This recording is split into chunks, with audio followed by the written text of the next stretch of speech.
ओवीस kitchen या recipe चॅनलमध्ये तुमचे स्वागत आहे. तर आज आपण ना रव्यामध्ये लिंबू पिळून ना अतिशय भन्नाट अशी रेसिपी करणार आहोत.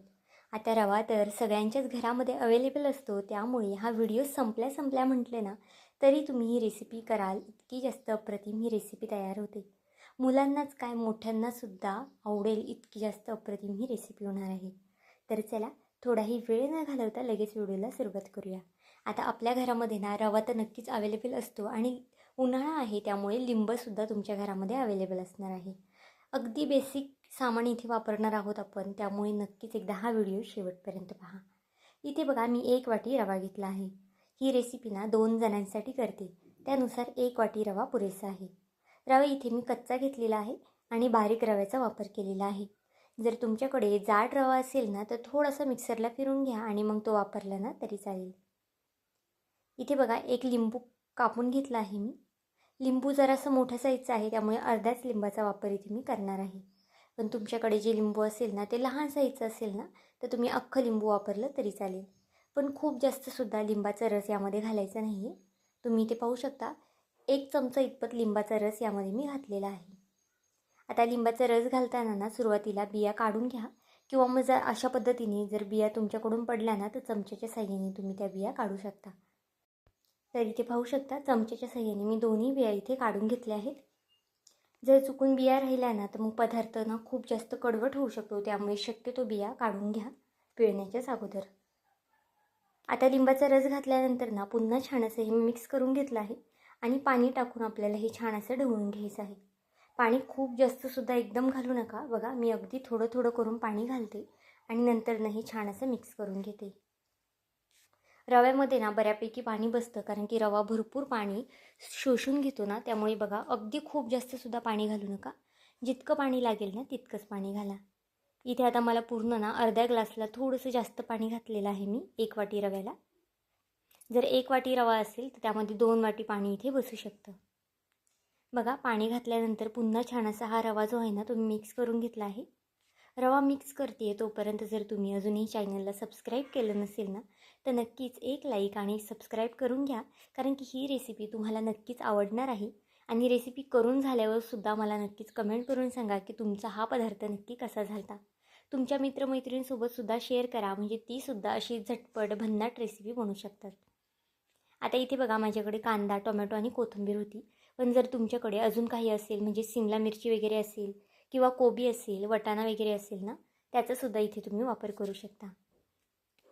1 वाटी रव्यासाठी बघा, 1 लहान आकाराचा कांदा घेतला आहे. तुम्ही जर जास्त लोकांसाठी ही रेसिपी करत असाल ना तर कांद्याचं प्रमाण किंवा टोमॅटोचं, कोथिंबीरचं किंवा इतर ज्या भाज्या तुम्ही घेताय ना त्याचं प्रमाण त्यानुसार तुम्ही वाढू शकता. इथे बघा, कांदा आपल्याला अगदी बारीक असा कट करून घ्यायचा आहे. तुम्हाला हवं असेल तर आपलं जे चॉपर असतं ना त्यामध्ये सुद्धा तुम्ही कांदा टोमॅटो बारीक करू शकता. त्यामध्ये सुद्धा अगदी बारीक असा कांदा टोमॅटो कट होतो. इथे पाहू शकता, आता सगळं मी कट करून घेते आणि नंतर तुम्हाला दाखवते. आता इथे पाहू शकता, आपला कांदा, टोमॅटो आणि कोथिंबीर सगळं असं बारीक असं कट करून झालेलं आहे. तोपर्यंत आपला रवासुद्धा छान असा भिजलेला आहे.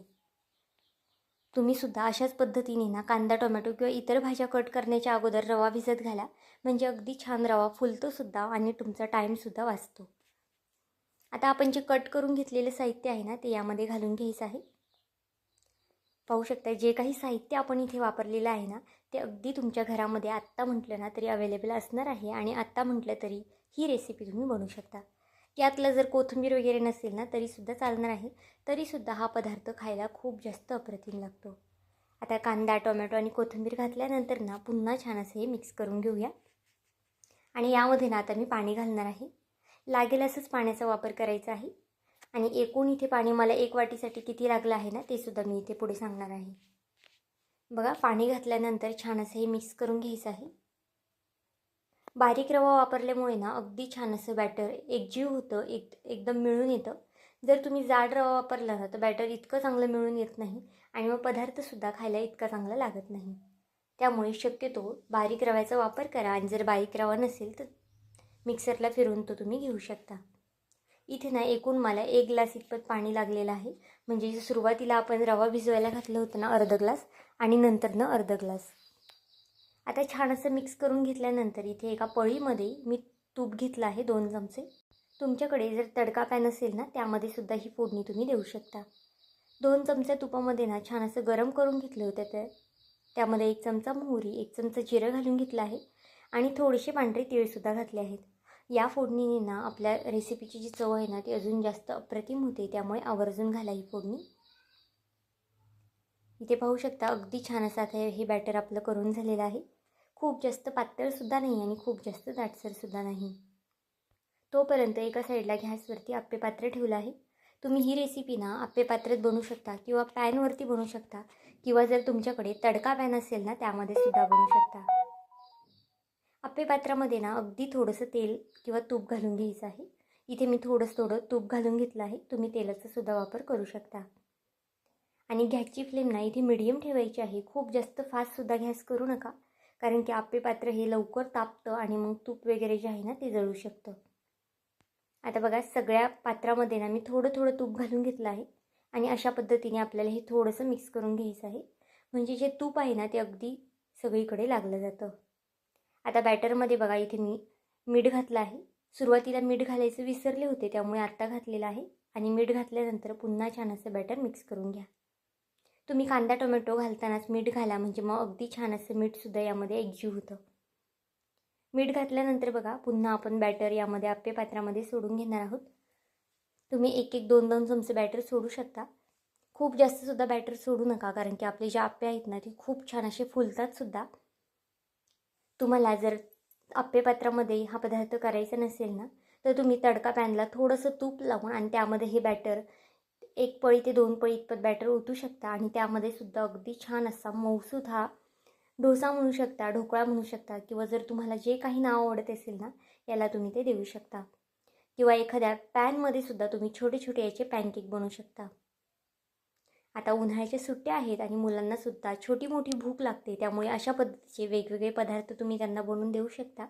आणि मुलं जर भाज्या खात नसतील ना तर यामध्ये त्यांना ज्या भाज्या आवडत नाही त्या भाज्या तुम्ही घालून त्यांना खाऊ घालू शकता. इथे बघा सगळे आप्पे पात्रामध्ये ना मी मिक्सचर टाकलेलं आहे. आता हे झाकण ठेवून ना आपल्याला एक 4 ते 5 मिनटासाठी वाफ काढून घ्यायची आहे. 4 ते 5 मिनटं झालेले आहेत आणि आपले आप्पेसुद्धा अगदी छान असे खालच्या साईडने शिजलेले आहेत. आता एक साईड याची पलटी करून घ्यायची आहे. एखाद्या चमच्याने करा किंवा मग एखाद्या काटेरी जे असं असेल ना त्यानेसुद्धा तुम्ही ही पलटी करू शकता. वरनं ना हे आप्पे अगदी छान खुसखुशीत कुरकुरीत होतात आणि आतून ना अगदी सॉफ्ट असे होतात. त्यामुळे नक्कीच एकदा अशी ही झटपट बनणारे आप्पे करून पहा. जर तुमच्याकडे आता लिंबू अवेलेबल नसेल ना आणि दही असेल ना तर तुम्ही नक्कीच 2 ते 3 चमचे दह्याचा सुद्धा वापर करू शकता. पाहू शकता सगळे आप्पे इथे मी पलटी करून घेते. अगदी झटपट रेसिपी आहे, खूप जास्त वेळसुद्धा लागत नाही. सकाळच्या घाई गडबडीमध्ये नाश्त्याला काय बनवायचं सुचत नसेल आणि रोजची कांदा पोहे उपमा खाऊन जर कंटाळा आला असेल ना तर नक्कीच एकदा अशा पद्धतीची ही झटपट रेसिपी बनवून पहा. खूप जास्त अप्रतिम लागते खायला.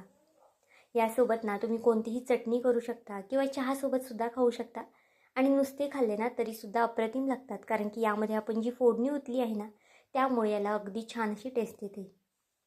आता बघा पुन्हा झाकण ठेवून मी 1-2 मिनटासाठी वाफ काढून घेतली आहे आणि हे सगळे आप्पे एका प्लेटमध्ये काढून घेऊया. रंगसुद्धा इथे पाहू शकता खूप छान असा रंग आलेला आहे. तुम्हाला जर अजून जास्त रंग आणायचा असेल ना तर तो सुद्धा तुम्ही आणू शकता. अजून थोडा वेळ हे आप्पे भाजून द्या, म्हणजे छान अजून बदामी रंग असा येईल. अशाच पद्धतीने आता बाकीचे आप्पे करून घेते आणि मग तुम्हाला दाखवते. इथे पाहू शकता आपले सगळे आप्पे तयार झालेले आहेत. अगदी छान असा रंग आलेला आहे. वर्ण छान खुसखुशीत कुरकुरीत झालेले आहे. आता यासोबत नाही मी लाल लसणाची चटणी केलेली आहे. तुम्हाला हवं असेल ना तर तुम्ही कोणतीही चटणी खोबऱ्याची वगैरे किंवा मग आपण जी इडलीसाठी चटणी करतो ना सोबतसुद्धा हे आप्पे खाऊ शकता. तर आजची ही रेसिपी तुम्हाला कशी वाटली मला हे कमेंट करून नक्की सांगा. आणि चॅनलवरती नवीन असाल तर चॅनलला एक लाईक आणि एक सबस्क्राईब करायला विसरू नका. पुन्हा भेटूया आपण अशाच एका नवीन व्हिडिओमध्ये. तोपर्यंत बाय.